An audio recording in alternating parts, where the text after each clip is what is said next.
श्री स्वयं नमस्तुभ्यम। आज चौथे दिन की कथा श्री पिपला शिव महापुराण जो बेटमा मध्य प्रदेश में चल रही है वो पूर्ण हो चुकी है, जिसमें गुरुजी ने बहुत ही महत्वपूर्ण बात बताई। गुरुजी ने कहा किन मालों का सुई का प्रयोग नहीं करना चाहिए और महिलाएं श्रृंगार करती है तो किन बातों का ध्यान रखना चाहिए। तो बढ़ते आज के पहली जानकारी की ओर। जो मनुष्य किसी तीर्थ में नहीं जा सकता, किसी पवित्र नदी में स्नान नहीं कर सकता, कोई भगवान के देवालय शिवालय तक नहीं जा सकता और वो भूल से शिव महापुराण की कथा में जाकर बैठ जाए तो उसको संपूर्ण तीर्थ का फल प्राप्त हो जाता है।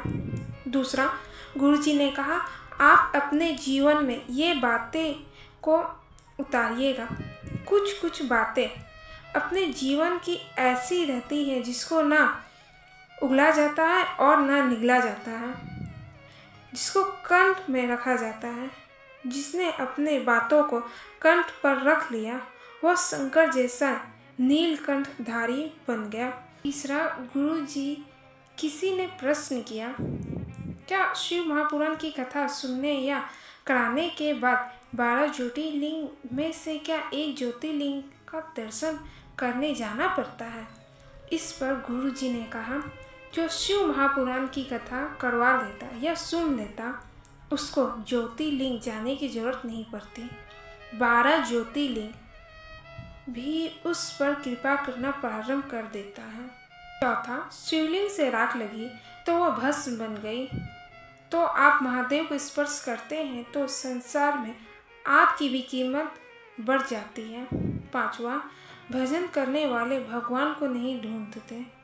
गुरुजी ने कहा भगवान भजन करने वालों को ढूंढ लेते हैं। गुरुजी ने कहा समय देखकर कभी कथा मत सुनिएगा, समय देखकर कभी मंदिर मत जाइएगा, समय देखकर कभी भजन मत करिएगा, क्योंकि मृत्यु का भी कोई समय नहीं होता, वह भगवान का भजन का भी कोई समय नहीं होता। गुरुजी ने आगे की कथा की जानकारी दी। 14 मार्च से 20 मार्च होली के बाद Uma public school greater Noida में कथा प्रारंभ होगी जो दोपहर 2 से 5 बजे तक आएगी। आप आस्था चैनल पर इसे देख सकेंगे। 8वां, गुरुजी ने कहा दुनिया आपको टालने देगी, अपशब्द कहेगी, फिर भी आपका विश्वास नहीं डिगना चाहिए, आपका भरोसा नहीं टूटना चाहिए। 9वां, बाला राम जी ने पत्र लिखा, कल उनके खेत में आग लग गई। वह कथा पंडाल में 2-3 दिन से सेवा में व्यस्त थे। उनके खेत में शॉर्ट सर्किट होने से आग लग गई। उन्होंने फायर ब्रिगेड को फ़ोन लगाया, लेकिन कहीं और होने से फायर ब्रिगेड ने कहा 1 घंटे देर से आएंगे। फिर उन्होंने कथा पंडाल में ही भूमि को प्रणाम किया और बाबा से निवेदन किया और 5 मिनट के अंदर ही आग बुझ गई।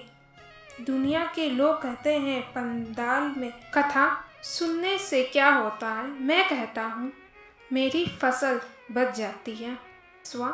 गुरुजी ने कहा यह ऐसी माला होती है जिसे बनाने में सुई का प्रयोग नहीं किया जाता।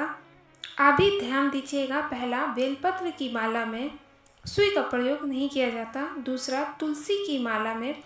तीसरा, समी के पत्ते की माला में। चौथा, आंवले के वृक्ष की पत्ती की माला में सुई का प्रयोग नहीं किया जाता। 5वां, पीपल के पत्ते की माला में सुई का प्रयोग नहीं किया जाता। 6वां, वर के पत्ते की माला में सुई का प्रयोग नहीं किया जाता। 11वां, गुरुजी ने कहा 3 चीज़ें हमारे सनातन धर्म में बहुत विचित्र बताई गई है। पहला, जब नारी मांग में सिंदूर भरे उस समय दर्पण के सामने केवल नारी हो, कोई दूसरा नारी को सिंदूर भरता हुआ ना देखे। दूसरा, जब नारी गले में मंगलसूत्र धारण कर रही हो या 16 श्रृंगार जब धारण कर रही हो उस समय पर नारी को कोई ना देखे।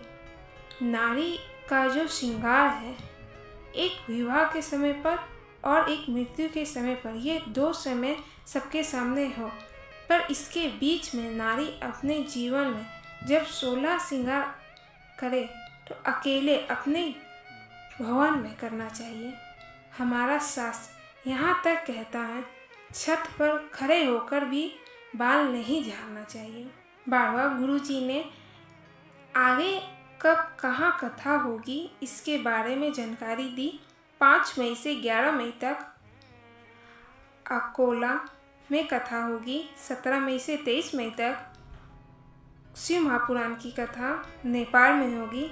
1 जून से 7 जून तक शिव महापुराण की कथा जबलपुर में होगी। 19 जून से 25 जून तक शिव महापुराण की कथा छपरा बिहार में होगी। हर हर महादेव।